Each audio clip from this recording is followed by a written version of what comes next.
महाराष्ट्र और झारखंड के विधानसभा चुनाव से जुड़ी पल पल की सारी बड़ी अपडेट आगे सामने मौजूद चलेंगे। सबसे पहले सबसे बड़ी अपडेट में आपको बताएंगे, हरियाणा के चुनाव को लेकर कांग्रेस पार्टी की ओर से इलेक्शन कमीशन ऑफ इंडिया को दिए गए हलफनामे पर आया था इलेक्शन कमीशन ऑफ इंडिया की ओर से जवाब कांग्रेस पार्टी ने किया है। पलटवार बताएंगे क्या लीगल एक्शन लेने को है कांग्रेस पार्टी तैयार। दोस्तों के साथ में भारतीय जनता पार्टी को मराठा समुदाय के जोरदार विरोध का सामना करना पड़ा। बताएंगे गाँव में घुसने तक की इजाजत नहीं दी गई है। दोस्तों के साथ में भारतीय जनता पार्टी बगावती नेताओं को रोकने के लिए बड़े बड़े नेताओं को मैदान में उतार चुकी है, लेकिन फडणवीस से मुलाकात के बाद भी नहीं माने दिग्गज नेता। और इसी के साथ में नासिक क्षेत्र के अंदर भी बीजेपी में बड़ी बगावत की जानकारी सामने आ रही है। दोस्तों बताएंगे कैसे डैमेज कंट्रोल करने में पूरी तरीके से है फेल बीजेपी। और तमाम ओपिनियन पोल में चुनाव में हार देखते हुए भारतीय जनता पार्टी ने अजित पवार को कर दिया है अलग थलग। बताएंगे बैनर पोस्टर से भी नाम हटा दिए गए हैं। दोस्तों के साथ में काफी छोटे राज्य झारखंड के चुनाव को लेकर कांग्रेस पार्टी ने बीजेपी प्रत्याशी के नामांकन रद्द कराने को लेकर इलेक्शन कमीशन ऑफ इंडिया का दौरा करना शुरू कर दिया है। दोस्तों बताएंगे कौन सी बड़ी गलती पकड़ी गई है और इसी के साथ में एक एक करके चलेंगे पल पल की सारी बड़ी अपडेट की तरफ। लेकिन उससे पहले अगर आप भी मानते हैं कि हरियाणा की 20 सीटों पर धांधली के आरोप लगाकर कांग्रेस पार्टी ने जो पूरा 47 पेजों का सबूत दिया है उस पर जवाब देना चाहिए था इलेक्शन कमीशन ऑफ इंडिया को, और ऐसा नहीं किया गया है, तो अब कानूनी कार्रवाई कानूनी रास्ता ढूंढना चाहिए कांग्रेस पार्टी को। तो इस वीडियो को लाइक करके लाल बटन दबाकर चैनल को सब्सक्राइब करके बेल आइकन दबाकर कमेंट बॉक्स में होगा बदलाव महाराष्ट्र में लिखकर जरूर बताएगा। दोस्तों चलते हैं सबसे पहले सबसे बड़ी अपडेट की तरफ, जहां पर कांग्रेस पार्टी ने शुक्रवार को आरोप लगाया कि निर्वाचन आयोग ने हरियाणा विधानसभा चुनाव से संबंधित उसकी शिकायतों पर स्पष्ट जवाब नहीं दिया है। आयोग ने इस मामले में खुद को क्लीन चिट दे दी थी। कांग्रेस पार्टी ने मुख्य निर्वाचन आयुक्त राजकुमार को लिखे एक जवाबी चिट्ठी में कटाक्ष करते हुए ये बातें कही है। दोस्तों पार्टी ने कहा कि अगर निर्वाचन आयोग ने अपने तटस्थ यानी निष्पक्ष स्वरूप को पूरी तरीके से खत्म करने का लक्ष्य तय कर रखा है तो वह इस दिशा में उल्लेखनीय रूप से आगे बढ़ रहा है। कांग्रेस पार्टी ने कहा कि अगर चुनाव आयोग इस तरीके की भाषा का इस्तेमाल करता है तो पार्टी के पास ऐसी टिप्पणियों के लिए कानूनी सहारा लेने के अलावा कोई विकल्प नहीं होगा। कांग्रेस को द्वारा भेजे गए इस पत्र में पार्टी के संगठन महासचिव केसी वेणुगोपाल, राजस्थान के पूर्व मुख्यमंत्री अशोक गहलोत, हरियाणा के पूर्व मुख्यमंत्री भूपेंद्र हुड्डा, पार्टी के कोषाध्यक्ष अजय माकन, कांग्रेस के वरिष्ठ नेता अभिषेक मनु सिंघवी और कुछ अन्य नेताओं के हस्ताक्षर हैं। आयोग ने 29 अक्टूबर को खारिज किए थे कांग्रेस पार्टी के आरोप। आपको बता दें कि निर्वाचन आयोग ने कांग्रेस पार्टी के आरोपों को खारिज करते हुए कहा था कि पार्टी पूरी चुनाव नतीजे को विश्वसनीयता के बारे में उसी तरीके से संदेह पैदा कर रही है जैसा कि अतीत में किया गया था। कुल मिलाकर दोस्तों कांग्रेस पार्टी पर आरोप लगाया गया, तो अब प्रतिक्रिया देते हुए साफ शब्दों में कांग्रेस पार्टी भी लीगल एक्शन लेने को लेकर कह रही है। दोस्तों देखते हैं इलेक्शन कमीशन ऑफ इंडिया की ओर से क्या प्रतिक्रिया दी जाती है, क्योंकि अब 20 सीटों को लेकर फिर से जवाब देने के लिए कहा गया है। यानी सवाल यह था कि 20 सीटों पर अनियमितता की खबर सामने आई है, पूरे सबूत दे दिए गए थे, लेकिन इलेक्शन कमीशन ऑफ इंडिया एक जेनेरिक सा यानी जो एक जनरल स्टेटमेंट होता है उस तरीके का बयान दे रहे थे। सवाल यह है कि जब 20 विधानसभाओं के बारे में डिटेल में जानकारी देकर सवाल पूछे गए हैं तो उन्हीं के बारे में जवाब देना चाहिए। यह जनरल स्टेटमेंट दे देना कि विश्वास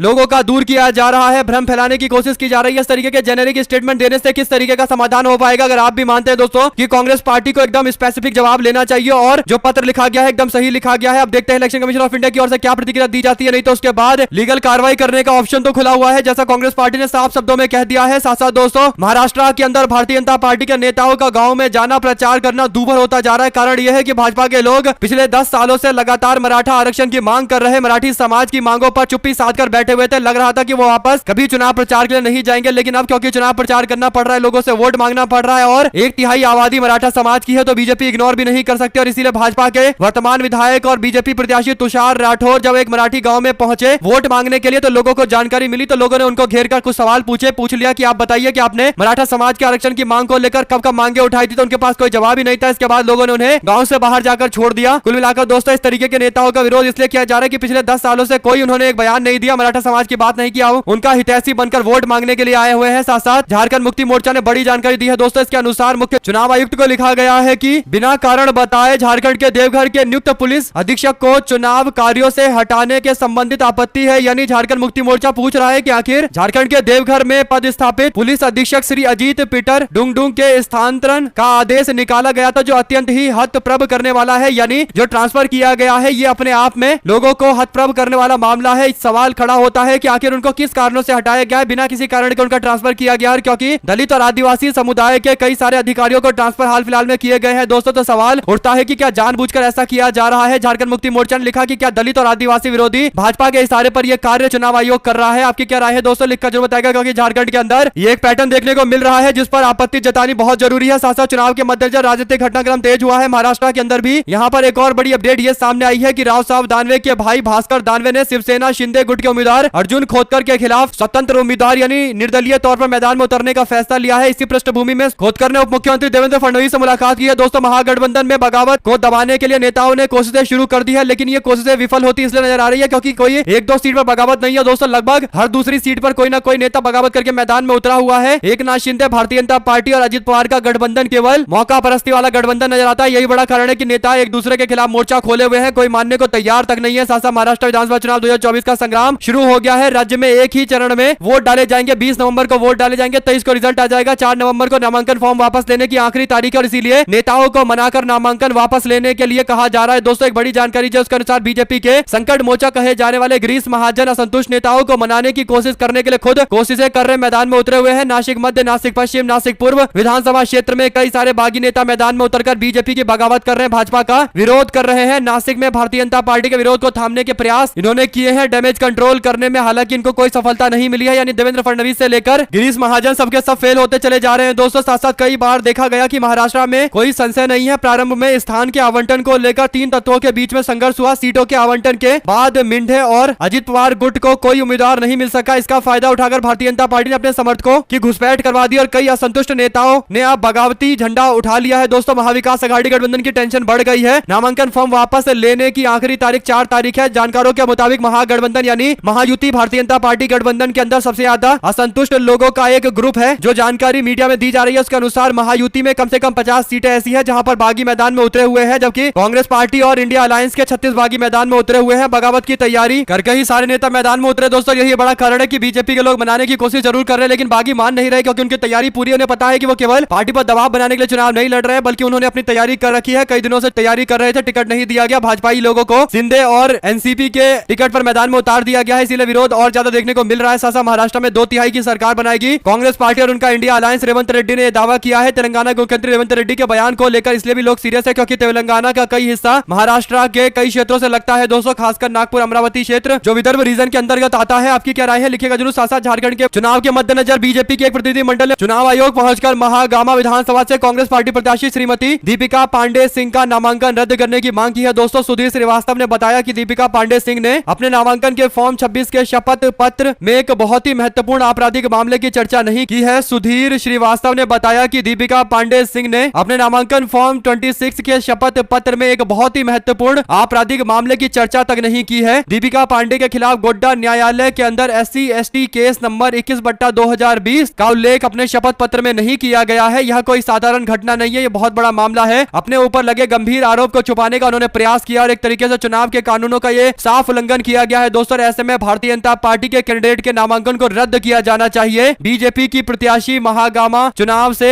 श्रीमती दीपिका पांडे की मुश्किल और ज्यादा बढ़ गई है। दोस्तों आप लोगों की जो भी राय हो लिखकर जरूर आगे ज्यादा से ज्यादा वीडियो को अपने लोगों तक शेयर कीजिए ताकि पल पल की सारी अपडेट आप लोगों तक पहुंचती रहे। साथ साथ भारतीय जनता पार्टी के वर्तमान MLA और कैंडिडेट घाटकोपड़ा ईस्ट असेंबली के पराग शाह ने एक बड़ी जानकारी दी है। उन्होंने बताया है कि वो सबसे ज्यादा अमीर प्रत्याशी है महाराष्ट्र के अंदर। पराग शाह ने जो जानकारी दी है उसके अनुसार उनके पास 3300 करोड़ की संपत्ति है। 575% का इंक्रीमेंट हुआ है दोस्तों 2019 और 2024 के बीच में। यानी कौन सा बिजनेस करते हैं आप लोग कमेंट बॉक्स में लिखकर जरूर बताएगा, क्योंकि भारतीय जनता पार्टी के नेता है और MLA भी रहे हैं और 5 साल में ही इतनी संपत्ति उन्होंने इकट्ठा कर ली है। आप लोग अपनी राय जरूर लिखकर बताएगा दोस्तों। ज्यादा से ज्यादा वीडियो को अपने लोगों तक शेयर कीजिएगा। साथ साथ कर्नाटका के अंदर वक्फ बोर्ड को लेकर एक नया विवाद खड़ा करने की लगातार कोशिश की जा रही है। कर्नाटका में वक्फ भूमि विवाद को लेकर कई जगह पर तनावपूर्ण स्थिति देखने को मिल रही है। कर्नाटका के भारतीय जनता पार्टी के विधायक बासनगौड़ा पाटिल ने प्रधानमंत्री नरेंद्र मोदी को वक्फ से जुड़े मसले पर पत्र लिखकर कहा कि वो वक्फ संपत्ति का राष्ट्रीयकरण किया जाना चाहिए। वक्फ लंबे समय से चले आ रहे धार्मिक संस्थानों पर आक्रमण करता जा रहा है। पाटिल ने कहा कि प्रधानमंत्री मोदी को लिखे पत्र में कि मैं विनम्रता पूर्वक प्रधानमंत्री ऑफिस से अनुरोध करता हूं कि निष्पक्ष प्रशासन और भविष्य के अन्याय को रोकने के लिए वक्फ संपत्तियों का राष्ट्रीयकरण करने का विचार किया जाए। मौजूदा कानूनों के द्वारा सशक्त वक्फ बोर्ड कथित तौर पर व्यक्तियों और किसानों और लंबे समय से चली आ रही धार्मिक संस्थानों जो वक्फ से संबंधित भी नहीं है वे स्वामित्व वाली संपत्ति पर आक्रमण कर रहे हैं। कुल मिलाकर दोस्तों भारतीय जनता पार्टी के लोग कर्नाटका में जानबूझकर वक्फ संपत्ति का ये विवाद उठा रहे हैं। कारण यह है कि अभी असेंबली के 3 सीटों पर इलेक्शन होने वाले, बाई इलेक्शन होने वाले और कर्नाटका में भारतीय जनता पार्टी को हर जगह केवल एक ही 2 मुद्दे दिखाई देते हैं और वही 2-3 मुद्दों के इर्द गिर्द बीजेपी चुनाव लड़ती है। तो ये वक्फ का जो पूरा मामला है और जो पत्र लिखकर माहौल बनाया जा रहा है केवल और केवल चुनाव जीतने के लिए और खासकर उपचुनाव में अपना दबदबा दिखाने के लिए ऐसा किया जा रहा है। साथ साथ देवघर पहुंचे थे हेमंत बिस्व शर्मा प्रचार करने के लिए, लेकिन इनको यहां पर पता चला कि भीड़ ही नहीं आई है। दरअसल दोस्तों जिस तरीके से भारतीय जनता पार्टी ने असम के मुख्यमंत्री हेमंत बिस्व शर्मा को असम से सीधा झारखंड शिफ्ट कर दिया, ऐसा लग रहा है कि कुछ दिनों में परमानेंट झारखंड में शिफ्ट हो जाएंगे और असम के मुख्यमंत्री के पद से कहीं इस्तीफा ना दे दे, क्योंकि 24 घंटे 7 दिन केवल और केवल झारखंड में नजर आते हैं। दोस्तों देवघर में प्रचार करने के लिए पहुंचे, भीड़ ही नहीं आई, तो उनको समझ में आ गया होगा कि भारतीय जनता पार्टी ने जो एजेंडा उनको सेट करने के लिए भेजा है उस एजेंडे में दम ही नहीं है, लोग आ ही नहीं रहे। और झारखंड मुक्ति मोर्चा ने इस पर तंज कसते हुए कई सारी बातें कही है। लोगों ने कहा कि तस्वीरें साफ बता रही है कि असम से लाकर ये जो झारखंड के ऊपर थोपा गया है, इसे बीजेपी के लोग भी बर्दाश्त नहीं कर पा रहे हैं। यानी भारतीय जनता पार्टी के वहीं के स्थानीय नेतृत्व में चुनाव लड़ा जाना चाहिए था दोस्तों, लेकिन अगर आप झारखंड के बीजेपी के चुनाव प्रचार को फॉलो करेंगे तो आपको हेमंत बिस्वा शर्मा ज्यादा नजर आएंगे और झारखंड बीजेपी का नेता कोई नजर नहीं आएगा। कारण यही है कि बीजेपी ने पूरी पावर दे रखी है हेमंत बिस्वा शर्मा को। साथ साथ दोस्तों विधानसभा चुनाव के मद्देनजर मनोज जरांगे पाटिल ने भी अब अपने पत्ते खोलने शुरू कर दिए हैं। मनोज जरांगे पाटिल ने घोषणा की है विधानसभा चुनाव के पृष्ठभूमि में कि मराठा, मुस्लिम और दलित एकता हमको बनानी है, एक ऐसी एकता बनानी है जो भाजपा के लिए सबसे ज्यादा खतरनाक होगी और बीजेपी की हार सुनिश्चित किया जाएगा। दोस्तों आपको बता दें कि मनोज जरांगे पाटिल ने अंतरवली सराती में अपने गांव के अंदर मुस्लिम मौलवियों को बुलाया, दलित समुदाय के वरिष्ठ नेताओं को बुलाकर एक संयुक्त बैठक बुलाई गई। इस दौरान मुस्लिमों, मराठों और दलित समाज के लोगों को एकजुट होकर वोट करने की अपील की गई। उन्होंने कहा कि जो सीटें आरक्षित है वहां दलित समुदाय के उम्मीदवार को समर्थन किया जाएगा, बाकी जगह पर मराठा समुदाय के उम्मीदवार होंगे। इसमें उन्होंने मनोज जरांगे पाटिल ने ऐलान किया है कि सभी जाति धर्म के लोगों को एक साथ लेकर चलेंगे। इस बीच एक निर्वाचन क्षेत्र में कई उम्मीदवार दावा कर रहे हैं कि मनोज जरांगे पाटिल की ओर से चुनाव लड़ रहे हैं। मनोज जरांगे पाटिल ने सभी उम्मीदवारों को बोला है कि आप लोग एक साथ बैठिए, चर्चा करिए और फाइनल करिए कि कौन चुनाव लड़ेगा। जो भी चुनाव लड़ेगा और हमारी बातों को मानेगा, यानी मराठा आरक्षण के साथ में खड़ा रहेगा, उसको पूरा मराठी सपोर्ट मिलेगा और उसके बाद मराठा समाज के काम करने पड़ेंगे। अगर आप भी मानते हैं दोस्तों कि दलित, मुस्लिम और मराठा एकता महाराष्ट्र के चुनाव में सबसे ज्यादा क्रूशियल है, अगर ये बन जाता है तो भारतीय जनता पार्टी या उसके पूरे अलायंस के लोग सपने में भी राज्य में चुनाव जीतने की सोच नहीं सकते, क्योंकि 30% के आसपास आबादी मराठा समाज की है। इसके बाद लगभग 30% की आबादी मुस्लिम और दलित समाज के लोगों की है दोस्तों। तो कुल मिलाकर ये एक ऐसा गठबंधन बन सकता है जिसे पूरे महाराष्ट्र के समीकरण पलट सकते हैं। अगर आप भी मानते हैं कि मनोज जरांगे पाटिल एकदम सही कर रहे हैं कि एक क्षेत्र में केवल एक उम्मीदवार को आगे कर रहे हैं और बाकियों को साथ में बैठकर चर्चा करने के लिए कहा जा रहा है। साथ साथ शरद पवार की पार्टी एनसीपी के प्रदेश अध्यक्ष जयंत पाटिल ने भारतीय जनता पार्टी के नेता और उप मुख्यमंत्री देवेंद्र फडणवीस पर अजित पवार को ब्लैकमेल करने का गंभीर आरोप लगाया। इस मामले में अजित पवार पर दिवंगत आर पाटिल पर लगाए गए आरोपों के सबूत भी दिए गए हैं। 270,000 करोड़ के कथित सिंचाई घोटाले की जांच शुरू करने की फाइल पर दिवंगत पूर्व गृह मंत्री आर पाटिल ने हस्ताक्षर किए हैं। अजित पवार ने कुछ दिन पहले बयान दिया था कि तत्कालीन मुख्यमंत्री देवेंद्र फडणवीस ने यह मामला उनके संज्ञान में लाया था। एक अंग्रेजी अखबार से बात करते हुए जयंत पाटिल ने दावा किया है कि अजित पवार के इस बयान से साबित हो गया है कि देवेंद्र फडणवीस उनको ब्लैकमेल कर रहे हैं। जयंत पाटिल ने कहा कि अजित पवार के इस बयान से पता चलता है कि एनसीपी कांग्रेस पार्टी में आंतरिक कलह बढ़ाने की कोशिश की जा रही है। इसी के साथ में एक तरफ झारखंड में भारतीय जनता पार्टी जिस अधिकारी के तबादले की मांग चुनाव आयोग से करती है, चुनाव आयोग तुरंत उनकी मांगों को पूरा कर रही है दोस्तों। दूसरी ओर महाराष्ट्र के अंदर विपक्ष लगातार डीजीपी रश्मि शुक्ला को हटाने की मांग कर रहे हैं। 1 महीने हो गए, मांग पर अभी तक कोई जवाब नहीं आया है। दोस्तों आपकी क्या राय है लिखकर जरूर बताइएगा, क्योंकि फिर इलेक्शन कमीशन ऑफ इंडिया पर जब गंभीर सवाल खड़े होते हैं तो उसके पीछे कारण यही रहता है कि जब बीजेपी के लोग मांग कर रहे हैं तो आपने झारखंड के डीजीपी को हटा दिया, लेकिन महाराष्ट्र के मामले को लेकर चुप्पी साध कर बैठे हैं। साथ साथ लोकसभा चुनाव में विपक्ष के नेता राहुल गांधी और कांग्रेस पार्टी महासचिव प्रियंका गांधी 3 और 4 नवंबर को वायनाड में प्रचार करेंगे। प्रियंका गांधी 5, 6, 7 नवंबर को वायनाड में प्रचार करने वाली है। इसी के साथ में असम के अंदर 3 कॉन्ट्रैक्टर फार्म को पीडब्ल्यूडी डिपार्टमेंट के काम करने के लिए पैसा मिल जा रहा है, बाकी कंपनी के लोगों को पैसे ही नहीं मिल रहे। दोस्तों सवाल यह है कि केवल 3 कंपनियों को पैसा दिया जा रहा है, बाकी लोगों को बार बार घुमाया जा रहा है। ये क्या कोई मिली भगत के तहत किया जा रहा है? हाईकोर्ट में यह पूरा मामला पहुंचा है दोस्तों नॉन पेमेंट का। इस पर निशाना साधते हुए झारखंड मुक्ति मोर्चा ने कहा कि क्या हेमंत बिस्वा शर्मा असम में उगाही करके झारखंड में उस पैसे को खपाने का षड्यंत्र रच रहे हैं? चुनाव आयोग को संज्ञान लेना चाहिए। सवाल यह है दोस्तों, क्या भाजपा ने जानबूझकर हेमंत बिस्वा शर्मा को यह जिम्मेदारी दी है, हेमंत बिस्वा शर्मा को झारखंड में आकर प्रचार करने के लिए और पार्टी को खड़ा करने के लिए, चुनाव जिताने के लिए, क्योंकि पैसे का मैनेजमेंट वही कर रहे हैं? कुल मिलाकर यह गंभीर सवाल है, जवाब जरूर आना चाहिए, वरना लोगों के मन में काफी सवाल है दोस्तों। इसके साथ में भाजपा के लोग मुंबई में दावा कर रहे थे कि शिवसेना यूबीटी की ओर से एक लेटर लिखा गया है कि छत्रपति शिवाजी महाराज के नाम से जो शिवाजी पार्क है उसमें दीपावली का सेलिब्रेशन ना करने दिया जाए। इस पर उद्धव ठाकरे की पार्टी की ओर से करारा जवाब देते हुए कहा गया कि ऐसी कोई बात ही नहीं है, ये तो फेक न्यूज फैलाया जा रहा है, झूठे दावे किए जा रहे हैं, ये लोग केवल फेक नैरेटिव फैलाते हैं और इनका केवल एक ही काम है चुनावी हिंदुत्व। असली हिंदुत्व ये जानता ही नहीं है। आधे अधूरे राम मंदिर का उद्घाटन करने वाले भाजपाई उद्धव ठाकरे गुट के लोगों को राजनीति सिखा रहे हैं और हिंदुत्व सिखा रहे हैं। यही बीजेपी के लोगों की विडंबना है दोस्तों, जो खुद हिंदुत्व का पालन नहीं करते, दूसरों को सिखाते और अपने तरीके का हिंदुत्व दूसरों पर थोपने की कोशिश करते हैं। जब राम मंदिर के उद्घाटन को लेकर लोगों ने सवाल खड़ा किया था कि आधे पर क्यों मंदिर का उद्घाटन किया जा रहा है, तब बीजेपी के लोग चुप्पी साध कर बैठे थे और चुनाव में फायदा पहुंचाने के लिए उन्होंने आधे अधूरे मंदिर का उद्घाटन कर दिया था। अब उद्धव ठाकरे गुट को हिदायत दे रहे हैं दोस्तों। इसी के साथ में उत्तर प्रदेश के अंदर पुलिस की ईंट और डंडों से पिटाई की गई है। पुलिस वालों के साथ हुई मारपीट के मामले को लेकर सोशल मीडिया पर वीडियो काफी ज्यादा शेयर किया जा रहा है दोस्तों। पुलिस वाले पर अटैक किया गया था कई सारे लोगों के द्वारा। अब जो जानकारी है उसके अनुसार पीटने वाले लोगों में धीरज, विजय, कपिल, नन्हे, राजू, छोटेलाल, विनोद, कुणाल, आदेश, रमेश, राजू, राहुल, वरुण का नाम है। यानी जब तक नाम नहीं लिख दिया जाता दोस्तों तो ऐसे न्यूज को लेकर फेक दावे किए जाते हैं और किसी एक और समुदाय को इस पर जोड़कर निशाना साधा जाने लगता है। और ऐसे में अब जो एक्शन पुलिस की ओर से लिया जाएगा, सवाल यह है कि क्या इनके यहाँ भी बुलडोजर चलेगा या केवल एक ही समुदाय विशेष के घर पर बुलडोजर चलाने के लिए रिजर्व रखा गया है, जैसे कई सारे आरोप लगते हैं।